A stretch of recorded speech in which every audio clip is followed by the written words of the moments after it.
I've shared this with you before. I don't know, some of your people might not have heard this. It's something that happened to me many years ago. I was in Israel and I meet this guy and he describes himself as a Messianic Gentile. And look, this is before I met Hebrew roots people. I don't think there were that many back then. This was, in the previous millennium, as we said. And I said, well, what's a Messianic Gentile? And he explained to me, he started out in the whole WWJD movement. He had the bracelet and the bumper sticker. What would Jesus do? And he followed it to what he believed was the logical conclusion. And for him, that was to live the way Jesus lived. If Jesus lived as a Jew, he would live that way. And he had joined this group of people, and they were praying the way Jews prayed. And when he told me this, I was shocked. I said, well, what do you pray?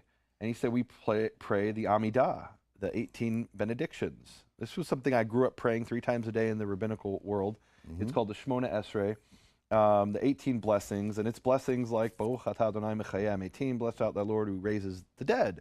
Blessed art thou Lord who causes to grow the horn of salvation. There are some beautiful blessings in there.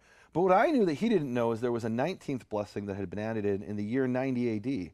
And this was added actually by the rabbis to curse the Jewish followers of Yeshua. It's called Birkat HaMinim, the curse of the Minim, that is the Jewish followers of Yeshua.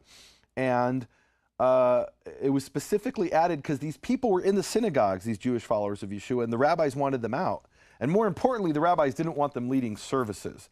And so they put this curse in so that anybody who read the prayers before the congregation, he would be cursing the Jewish followers of Yeshua. And if he was a follower, he wouldn't be able to say it. Mm-hmm. He'd just say, okay, I'm opting out.